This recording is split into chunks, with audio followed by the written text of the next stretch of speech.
Listen, there's a fat line between those who succeed and fail. It ain't easy. It requires everything you got. Get this straight. No one owes you anything. You don't want it bad. You're not laser focused. Get your mind right. You like sleeping more than putting in hard work. You'd rather socialize about nonsense than get your hands dirty. When are you going to wake up? Your hourglass is coming to an end. Your hard work is my warm-up. I'm laser focused. I never quit. You tired of starting all over again? Well, stop quitting. Stop making excuses. Stop being sensitive. You don't want it bad. You're not laser focused. Get your mind right. You see that sweat? That's pain screaming. That's fat running away. That's me becoming better than you. You don't want it bad, you want to pop bottles. You like partying. What are you partying for anyways? You ain't got nothing to celebrate for. You haven't done anything. You're a joke. You don't want it bad. You're not laser focused. Get your mind right. That's why you're on the bench. You don't put in work like me. You ain't about that life. I dare you to step up. I dare you to chase your dreams instead of trends. Get hungry. Get off the computer and get something meaningful done. You don't want it bad. You're not laser focused. Get your mind right. I don't think you got what it takes. You're scared. You see, the difference between you and I is you stop when you're tired. I stop when I'm done. Come on, step up to the plate. Show me what you got. You can be a chump or a champ, you decide. I just go harder. You can't match me. I run laps around you. I don't even consider you a threat. All you do is whine. It's too hard. It hurts. You know what? You're not going to accomplish anything talking like this. Someone's about to steal your dreams, and you're not going to protect it? You're not going to take what's yours? You don't want it bad. You're not laser focused. Get your mind right. Just look at me. I just go harder than you, and you can't do anything about it but accept that. You hear me? Until you're willing to give everything you got, you're not on my level. Point blank, period. I'm not allowed to lose. I have no natural talent. I worked hard for everything. And now, I'm ahead of you. No one can save me. I'm the hero of my own story. You don't want it bad. You're not laser focused.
to this short presentation on the emotion of envy.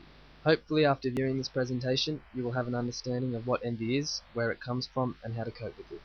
This slideshow is a short preview for a Wikiversity book chapter on the emotion of envy, which discusses the theories behind it, explores its deep intricacies, and explains how to cope with it.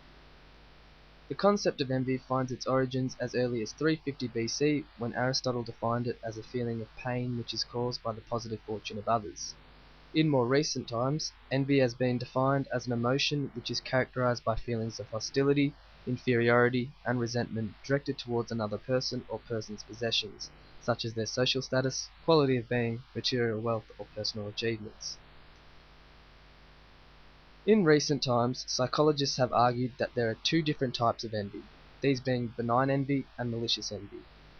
Benign envy is the emotion felt when we desire something somebody else possesses and wish we could also achieve it, yet also accept that the envied probably deserves what they have acquired. Malicious envy is the emotion felt when we desire another's possessions, but also feel the envied do not deserve it and would prefer if neither we nor the envied possessed it. Envy is most often confused with the emotion of jealousy. Jealousy differs towards envy, as when someone experiences jealousy, it is typically towards someone they care about and is usually in the context of a relationship. The easiest way to distinguish envy and jealousy is to think of them as follows. Envy occurs when someone obtains something another lacks, whereas jealousy occurs when someone is fearful of losing something, typically a relationship that they already have. According to one theory known as the evolutionary theory, envy exists as a form of survival instinct. According to the evolutionary theory, human beings act in ways which are essential to their survival. When we apply envy to this theory, we quickly see that envy, like the emotions of love and hate, allow us to scan our environment to recognize potential means of survival. This occurs through means such as hunting for food, preparing food, exercising to increase our length of life, living in a nice protective house, and earning money in order to survive. Another theory, known as the psychoanalytic theory, which was initially proposed by Freud, believes that envy is a part of sexual development, in which Freud proposed that penis envy, which is the idea that when a girl is developing sexually, that she will be envious of her father's penis, but in healthy development will eventually overcome this envy. This idea was later redefined to include womb envy, which is the male equivalent of penis envy. Both these ideas are associated with the theories of the Oedipus and Electra complex, of which both aim to explore the unconscious sexual development of men and women. The Oedipus complex theory proposes that a young boy desires to sexually possess his mother and kill his father in order to gain her affection. The Electra complex is again the equivalent in which the female envies the affection her mother receives from her father. There appears to be a correlation between envy and poorer health conditions among people. People with a lower social status appear to suffer from stress and worse health in comparison to those higher in social status. Envy comes into effect here, as those lower in social status are likely to compare themselves with those higher and in turn begin to feel the associated effects of envy, which include stress, hostility, depression, and anger. There are also many psychological effects of envy. A recently developed scale which measures envy, known as the dispositional envy scale, found that envy was linked to many negative mental health outcomes. The dispositional envy scale found that envy was negatively correlated with different levels of life satisfaction and self-esteem, and was positively correlated with hostility, resentment, depression, and neuroticism. Another scale, known as the enviousness scale, found that envy was positively correlated with depression, obsessive-compulsive tendencies, anxiety, anger, and feelings of inferiority. A study found that the envy coping strategies which were most effective include being self-reliant and selectively ignoring certain stimulus. In the self-reliant strategy, responses such as not giving up and refraining from angry feelings were included, and the selective ignoring included responses like dismissing the importance of the envied person's possessions. Another strategy, self-bolstering, was not found to be useful in reducing feelings of envy, however was found to be useful in lessening the adverse feelings associated with envy, such as sadness and anger. Thank you for listening to this short presentation on envy. If you would like to learn more, I would ask you to go to the following link and check out the entire chapter on envy.